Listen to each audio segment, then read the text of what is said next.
Every class is S tier. I'm Sir Salty, and this is my guide to all the best passives in Mewgenics.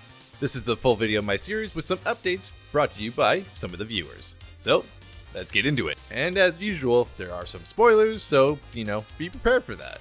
I do want to thank everyone who enjoyed the series so far, and also apologize for this taking so goddamn long to do. We showed off some great passives as well as some crazy combos that lead to some nasty gameplay. So hopefully this guide will help you make the best of your cats and have a good time doing so.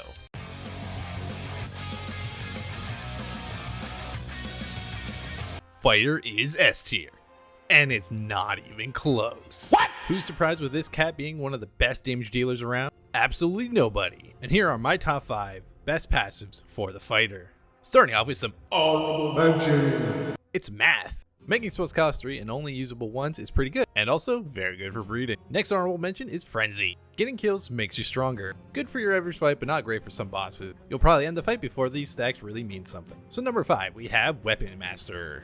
Really insane with some great weapon setup, especially with ones that let you use weapons even more. A great passive for the Tinkerer too. An even better weapon passive, Dual Wield. Allows you to use your weapon not once, but once it's upgraded, another 2 times. Making those one-time use weapons that much better. Third place, we have Punch Face. You'll always get great value from it. It's much easier to punch your opponent in the face and have to do additional movement to get behind them. And with some bosses, you can't even attack their back. Definitely one of the best damage increases you can get for a fighter. And lastly, we have a tie for first and second, with Hamster Style and Merciless.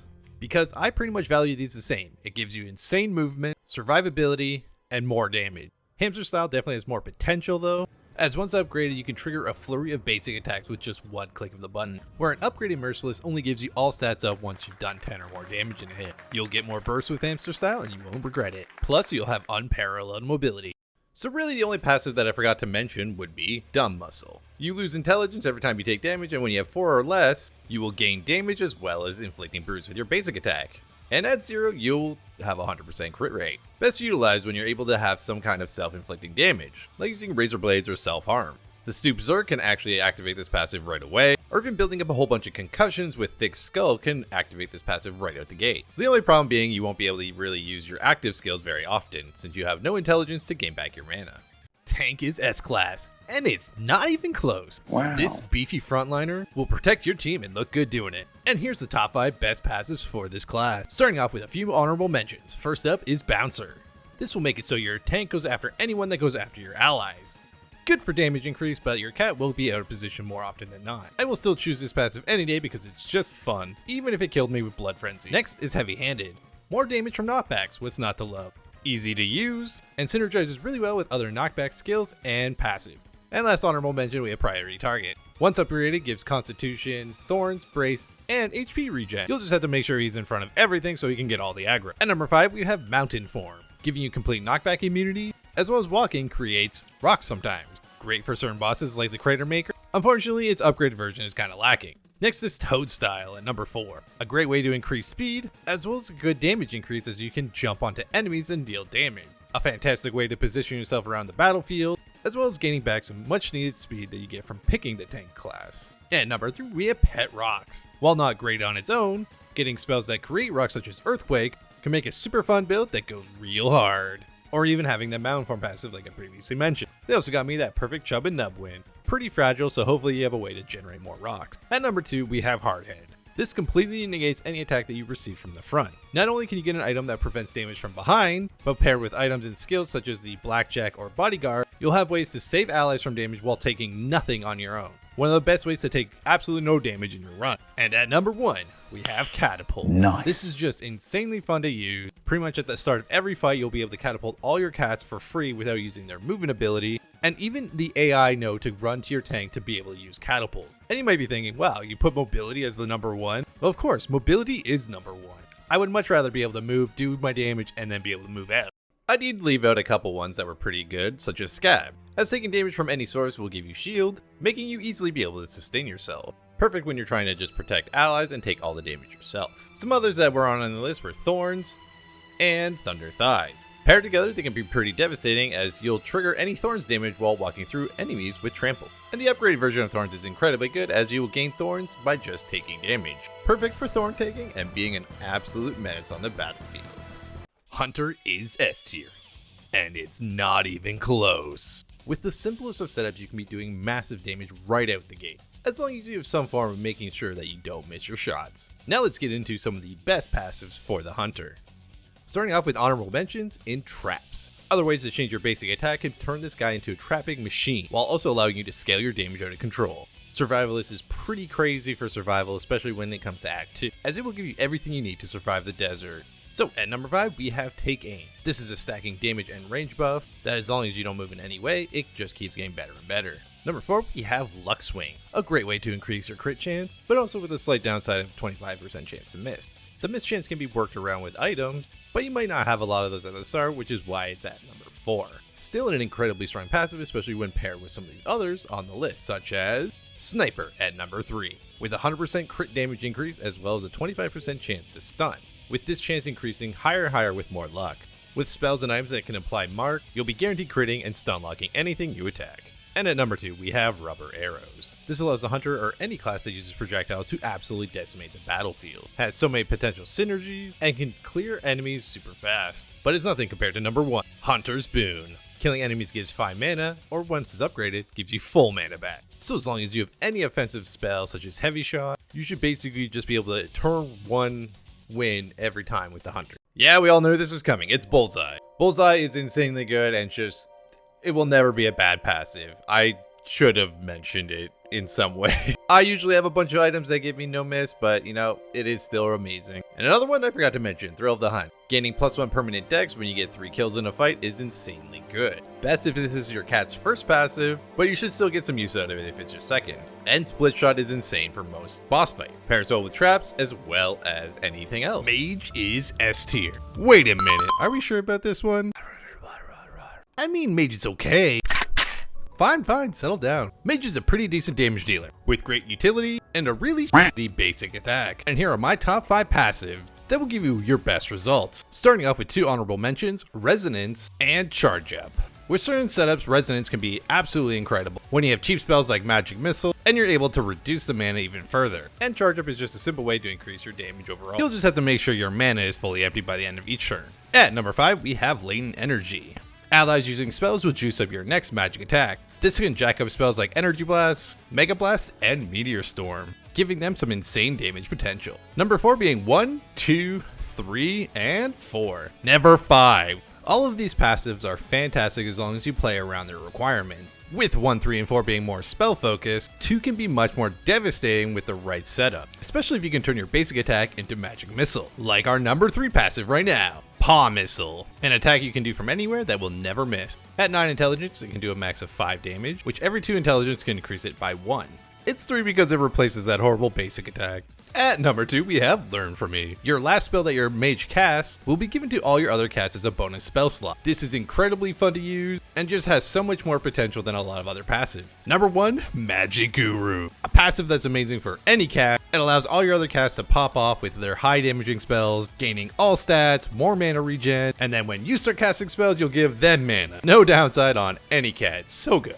There weren't too many changes, but Epiphany is definitely a solid one. Giving you massive amounts of starting mana as well as mana regeneration, it is just a solid all-around pick for most mages, as long as you're willing to just dump your mana bar every single time in every fight.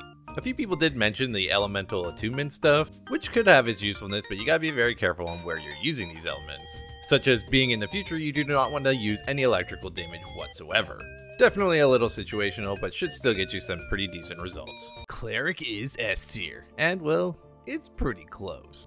This healer can do some decent damage overall, being your team's lifeline and a good frontliner, while having the potential to do some crazy damage if lined up properly, though in this case not. But its true potential lies in doing some great amount of healing as well as buffing. Though if played poorly, you'll be in for a world of hurt. So here's my top 5 best passives that'll help make your runs even easier with this class. And as always, we're starting off with some honorable mentions. Starting off with Sharing is Caring.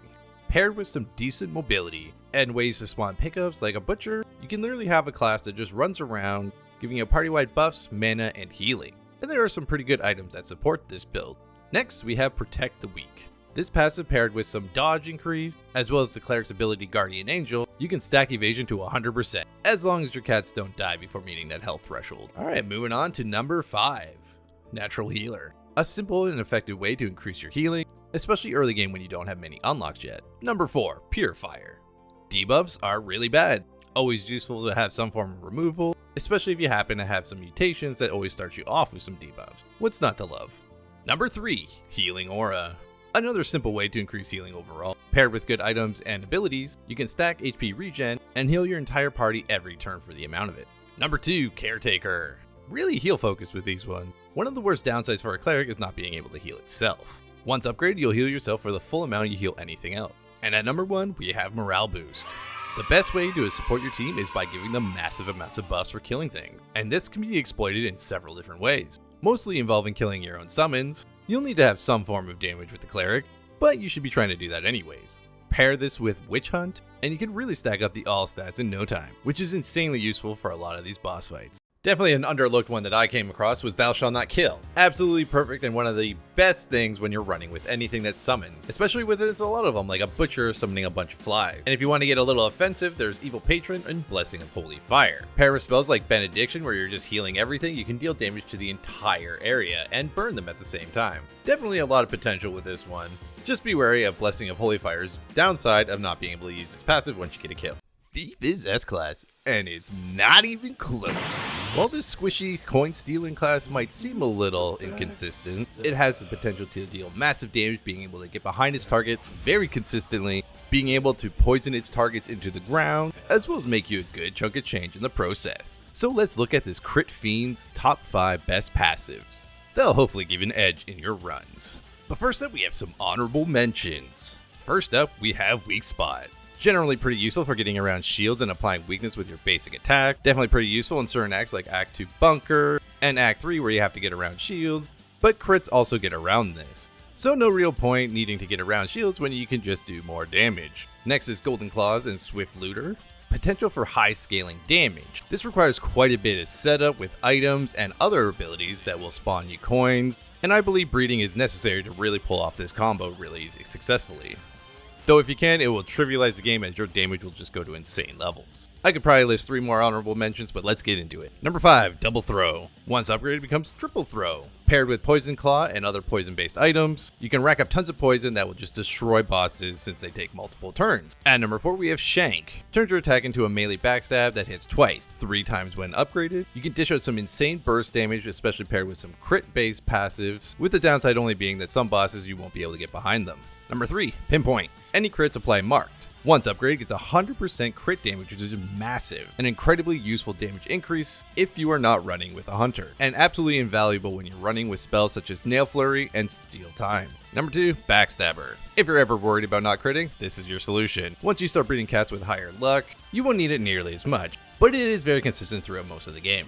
And lastly, at number 1, we have Critical. Just like how critical everyone will be of this list. A great damage passive that doesn't need to be upgraded, more crits will fuel more crits, and I feel it's just generally one of the best damage increase you can get. A few people pointed out more as a pretty good suggestion. More specifically, More Plus, as any kill will reset your movement and your basic attack. I'll definitely have some more of that one. And we also have First Strike, a half-decent replacement if you don't have Goofball, giving you an extra first turn at the start of combat. Once upgraded, gives you a 100% crit chance on that turn, so pairs pretty well with Critical or Pinpoint, giving you a nice juicy bonus damage for that turn. Necromancer is S tier, and, well, it's a little close. Capable of spewing out massive amounts of leech onto your foes, or spawning an army of leeches on their own. This goth baddie has many ways to instill fear into its foes, such as draining the life from its enemies, or commanding the dead to rise from their graves to bolster its own army. So let's talk about the 5 best passes for this amazing class. And first off, a disclaimer, I will not be talking about any talents that require the Necromancer to be dead, because honestly I think that playstyle is a little poopy. So moving right along to some honorable mentions, with Spread Sorrow. Any debuffs that you inflict will be inflicted upon other enemies at random. Decent overall, but its most usefulness is with Soul Link. With a couple uses, you can Soul Link the entire battlefield. However, if you don't get Soul Link, well then, it's just kind of okay. And then we have Corpse Connoisseur. Paired up with the active skill, Eternal Servitude, you can collect an undead army throughout your entire run. You'll be able to reanimate powerful foes such as the Daddy Shark, and using the Necronomicon you can spawn enemies so that you can actually reanimate bosses. A great passive overall, just needs the right active skills. So starting off at number 5, we have Service Mortem, a very simple yet effective passive. You will just absolutely destroy something at the start of every battle. Pair this with having multiple Necromancers and you can have a pretty awesome time. Except for the final boss of the game. Upgraded can actually do damage to bosses, and is pretty useful. Number 4, Parasitic. When you gain health, spawn a Leech Familiar. Paired with the active ability Leech Swarm or the Leech Brood item, you can have Leech on all your targets right at the gate, and as soon as you end your turn, you can spawn a whole ton of leeches. While this has high potential to flood the field with lots of leeches, you will have to have health missing in order to trigger it, making the next passive better, which is Leech Mother, making your basic attack spawn leeches. While this sounds a little underwhelming at first, anything that alters your basic attack, like the Crown of Pestilence, Rotten Meat, or the Druid's basic attack, can make this passive absolutely insane. At number 2, we have Numbing Leeches. Drops your basic attack damage to 0, but triples the hit effects and statuses, initially making it so you just apply 3 leech when you use your basic, but it can do so much more. A variety of different passives from other cats can completely negate the main drawback, and even giving you multiple basic attacks, and even some items such as the soy milk will make this even better. And paired with the number 1 passive, it's unstoppable, which of course is Immortal Leeches. Whenever anything dies with leech on it, when you next apply leech, it will apply that additional amount of leech to your target. Paired with all the different leech items can be absolutely insane, especially if you're able to summon units and apply leech to them and kill them. So if they're not going to be able to kill this Necromancer in one hit, you'll be the god of death itself. Okay, I will agree that the play dead stuff is actually pretty solid, specifically Last Grass and Sacrificial Lamb. Paired with items like the Death Mask, you can down yourself at the very start of combat, triggering both effects and absolutely decimating the battlefield, doing damage, healing your allies, as well as giving them extra turns and more stats. But always make sure to pair it with something that prevents you from getting injured. And another great passive, Offload Pain, dishes out 1 damage to everything every time you heal. Works well when you have leeches on everything from either Leech Swarm or the Leech Brood item, and when you have uncapped health from either Never Full or Healing Aura Plus, allowing you to just wipe the field with a single swarm of leeches. Druid is S tier, and it's not even close. This versatile class can do anything that you need. Party-wide buffs and heals? No problem. Letting your butcher fart on the boss? Oh, all day. Shapeshift into multiple forms to shred apart your enemies? Oh, we got that in spades. Or have a huge variety of creatures to summon at your beck and call. Flooding the battlefield with tons of creatures that will soak up damage for you, dish out tons of damage, and look good doing it. As well as having a crow buddy to watch your back. So with that out of the way, we're going to get into the top 5 best passives for the Druid. There are tons to go through, so let's get right into it. First, we have some honorable mentions. These passives are easy to use, gets pretty good value, but might not have the best synergies. And first we have Hamburger Time. Please use the word hamburger time. Thank you.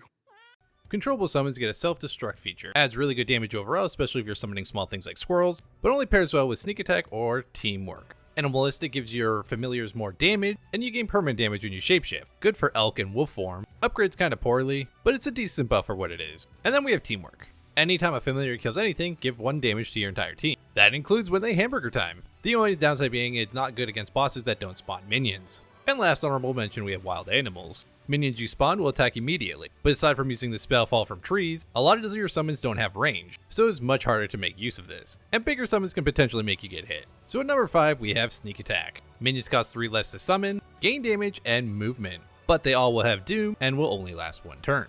Not only can that Doom be dispelled so you can keep your upgraded minion, but it works well with other classes that can summon stuff like the Psychic summoning the Hallucination. Also, it's pretty good when paired with Super Friends. At number 4, we have Feral, giving you 3 strength and 1 constitution, and you'll gain the bonus spell Feral Attack. This is a free attack that you can use every turn, really powerful when you're using wolf form, but why I rated it so high is how strong it is for other classes. Fighter, Butcher, Monk, Tank, and Cleric all benefit greatly from this passive, and its true potential comes out when you have the unrestricted Collarless passive ability, giving you a chance to do Feral Attack multiple times in 1 turn. Number 3 is Super Friends. Familiars that are summoned get +2 to all stats. The spell will be disabled until every of those familiars are dead. This is definitely one of the better summon passive, especially if you have bigger summons like summoning the bear, or being able to summon the squirrel army. And it does pair pretty well with Sneak Attack as your creatures will die, allowing you to summon them yet again. At number 2, we have Maestro. Does pair amazing with Encore, but Maestro is definitely superior. because all your song spells will be half the cost, leading to all the healing and buffing you'll ever need. And if you have death metal, you'll just be exploding everyone on the map, but nothing can compare to number 1, which is Love Song. Now it might seem pretty basic giving your heals more range, but this passive affects so many classes, like giving butchers more range, necromancers being able to apply more leech. The list is actually ridiculous with what this synergizes with. Wasn't too much that I missed here, but versatile vocalist was brought up, especially if you paired it with Love Song or anything that increases your area. This helps it so you're not accidentally buffing your enemies. On top of that, you are actually debuffing the enemy's damage, so it's not too bad. Buddy system is also pretty damn good. When upgraded, it applies to all your familiars, so great for summoning builds. If you have resummoning Crow, you can stack a whole lot of Holy Shields to everything, and adding any other ways to get Holy Shield just makes this absolutely insane, and having just an immortal army of birds and other summons. And lastly, we have to mention Rap God. Great nod to Eminem for starters, giving you a +4 temporary speed to all allies affected by your basic action, and once upgraded, it will add confusion to enemies caught by this. Really great when paired with the vocalist that was just mentioned earlier, so you can turn your healing druid into a buffer and complete debuffer for the enemy. And having all the enemies confused is just a good time. Psychic is S tier, and honestly, that's debatable. Even after having dozens of runs with the Psychic, only few of them have seen decent potential, while most of the time they're just kind of cannon fodder. So I decided to reach out for a Psychic Master. Panda4436, or known as Psychic Panda, has given me some solid recommendations for the top 5 best passives for the Psychic. Starting off with some honorable mentions. First, we have Beckon, which improves your basic attacks knockback by +4. Adds chain knockback to when it's upgraded, a very simple to use passive which could be pretty useful. Next is Gravity Well. Units knocked through adjacent tiles of the Psychic are stunned. Upgraded, it will do a little bit of damage, making the Psychic have some pretty reliable CC. And lastly, we have Full Power. At full mana, your basic attack does triple damage and has +3 knockback. Passives with excess mana will really help the Psychic shine. You can have lower charisma and then high intelligence to really make things pop off. So starting with number 5, we have Overflow that does just that. Full mana will also give you 2 brace and flying, and when upgraded gives you a teleport. Pretty solid for mobility and being defensive, but also having the uncapped mana so that you can get more value from your spells, such as Gravity Blast.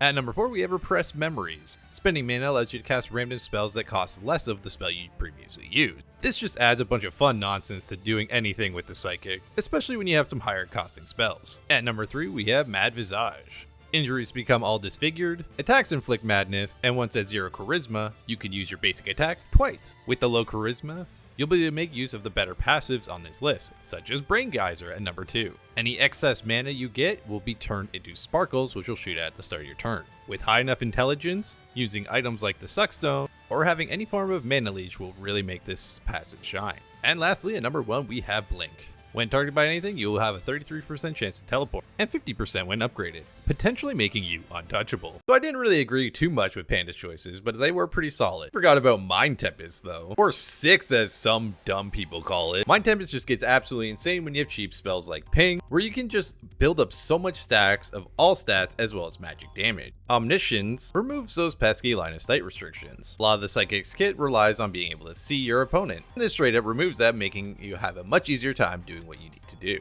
Mental Storm is a great passive, allowing you to ramp up your mana regen between turns. Each spell gives +1 charge, so another situation where having low cost spells can really ramp up your damage if you have something to actually use it on. Great for keeping your mana high, especially if it was paired with some of those talents that you need to have full mana for. And lastly, we have one of my more favorite choices is Flourish. Any of your gravity spells will actually buff your allies. Spells like Increase Gravity, or even using your basic attack can apply these unique buffs. They range from Increased Thorns, Kinetic Spike, through movement, and even all stats. This is a great way to get some really unique buffs in the game that you normally wouldn't have, making this like a complete support powerhouse.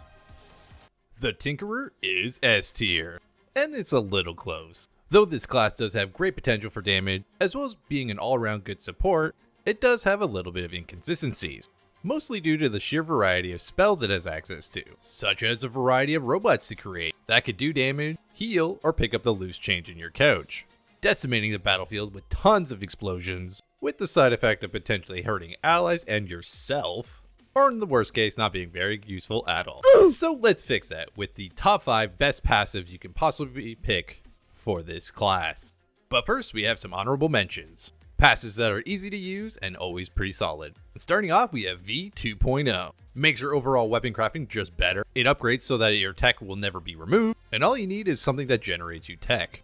Next we have nanobots, gaining diminishing HP regen when you take a hit, a very easy way to sustain your cat, especially if you're getting up close and personal. And lastly we have duct tape. This allows you to keep your crafted weapons between battles. Again, pretty useful once you have some tech. So at number 5 we have item proxy, making it so you need fewer items for set bonuses, and I know a good chunk of set bonuses are kind of buns, but if you're easily able to have multiples of them, it definitely makes up for it. And when upgraded, it gets pretty nutty. Okay. At number 4 we have robot arms, enabling you to use your weapons twice in one turn. If you don't know this, Tinker is amazing at using weapons. This makes it much easier to exploit that. It is pretty good on its own, and its upgrade isn't that strong, but very good otherwise. At number 3 we have Armor Specialist, making all passive armor effects doubled. Once upgraded, it applies to active effects as well. This can be absolutely insane on a lot of different item setups, like the Natural 20 giving you 100% crit rate with weapons, or with the Rune of Hagalaz giving you 6 times weapon uses. Incredibly strong for something so simple. At number 2 we have Weapon Proficiency. This applies your strength to melee weapons and your dex to ranged weapons, and when upgraded it gives you another weapon use, best paired with a shotgun or SMG, or any strong melee that doesn't have charges like the Jitte. And of course we stack that with the caveman eyebrows for double damage. And lastly at number 1 we have Blacksmith. Turns your basic attack into Hone. Hone repairs one use of the weapon as well as gives it +1 damage for the rest of the battle. Getting much more usage out of weapons like the sniper rifle or rocket launcher. You can pair this with certain items such as the soy milk and Cap'n Bells so that you can hone 6 times in one turn. Best way to support a high damaging weapon build. Apologies for not talking about any bomb build. We have some great choices that I did leave out, like Demo Man, Mr. Mega, and EMP. Great for some explosion based builds. And EMP really pairs well with any build that you're revolving around building a bunch of robots, as electric damage will charge them, giving them extra turns every time they are charged. Butcher is S tier, and this one's not even close. With the ability to control the battlefield with long range hooks, you'll be able to decimate any foe at any length. That, or if the situation demands it, you can pull your allied cats to safety. Or if that's not good enough for you, how about summoning an army of rot flies? Or even better yet, farting on a boss so much that it poisons it to death. Butcher's sounding pretty good after this, right? Well, if that's not convincing, how about some good old-fashioned high-end damage? Awesome, so let's get right into it with the best passives for the Butcher. As always, starting off with some honorable mentions with Gurgitator. Any overhealing will cause you to gain strength. Pair this with any multi-healing, leech, or just eating your own food is an easy way to scale up your strength, allowing you to do massive damage. Definitely some bonus points if you can overcap your health, and it's always a good passive to choose. And up next is Lord of Flies. Very good in Acts 1 and 2 where you'll come across lots of flies and you'll charm them instantly. While not super great on its own, paired with Duke of Flies or Putrefy, you'll be up to all sorts of fly shenanigans, making the Butcher one hell of a fly summoner. So starting off at number 5 we have Hack, allowing you to auto crit enemies with shield, and any crits remove buffs. While not as useful in earlier acts, tons of enemies, especially robots, always have shield. It can also remove elite buffs from a hard mode enemy, and can even kill some bosses in a single hit like Queen Hippo. At number 4 we have Glutton. As you spawn meat with the Butcher all the time, you'll immediately walk towards it once you create it, giving your Butcher plenty of sustain. Once upgraded it does get trampled, so you'll have to be careful using that around your kitty cats. A very simple and easy option to make the Butcher into a meaty tank. Kinda replaces the tank class too. At number 3 we have Incubator. Healing over your max health will spawn Rotfly. Incredibly easy to pull off if you have healing over multiple sources. For example, being able to spread leeches to every enemy using Leech Swarm. And a very amazing infinite to pull off using the Butcher spell. Specifically when it's upgraded, the Butcher spell will kill anything that is 3 health or less, while also healing you for 5 for each time. With Duke of Flies, you can have an infinite supply of rot flies that you can bring around to all your fights. It is an insanely nasty combo to pull off, and will almost definitely carry any run. Speaking of Duke of Flies, we'll have it at number 2. Food becomes flies at the end of battle and they will join your party permanently.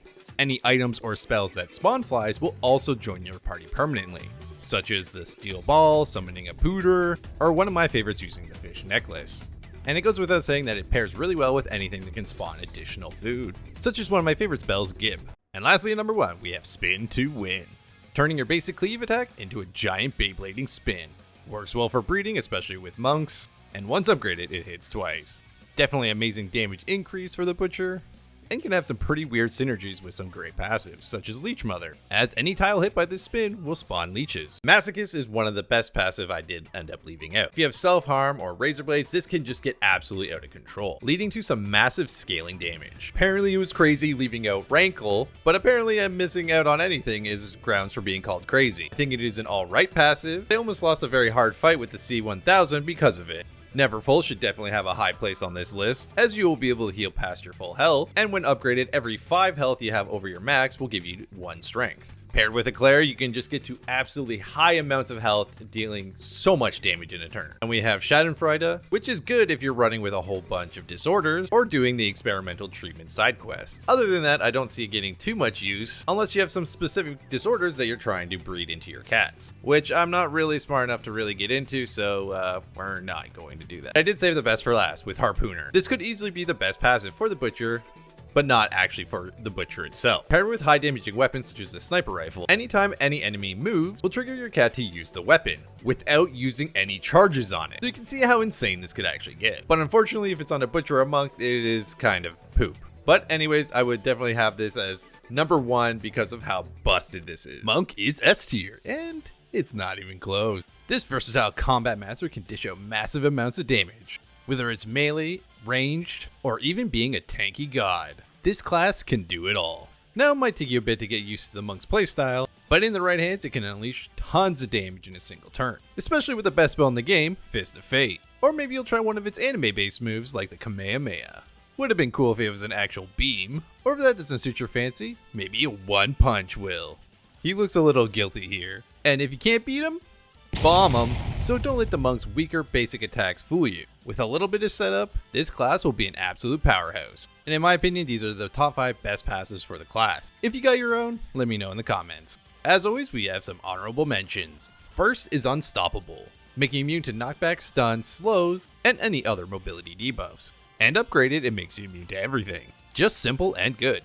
And next is Monkey Style, a 15% chance to block and counterattack. Upgraded, it will go to 33%, but you can also increase this chance with luck. If paired with Super Luck, with a 7 luck hat, you'll have over 70% chance to block. Any higher and you're basically immortal. So first up at number 5, we have Turnabout. Basic melee attacks will confuse and turn your target around. Upgrading will cause it to have a 20% base stun chance, which also improves with luck. Makes it incredibly easy to set up backstab damage, and the confusion and stun is just a nice bonus. And since you'll be attacking twice, well, that's just twice the fun. And at number 4, we have Unburdened Strikes, giving you 10 crit chance and 25% critical damage for each empty armor slot, and counterattacking when all are empty. Upgrading adds even more crit damage, as well as all your crits deal bruise. There is a bunch of monk-specific armor, which all have the ability to be an empty armor slot. And if you don't have any items, you can just restart the run naked. It's just an all-around great buff. Pairs really well with a bunch of spells that the monk has that requires you to have no armor on, which definitely makes up for not wearing anything. Yeah, number 3, we have Tender Rise. Not sure why I said it like that. Basic melee attacks inflict bruise.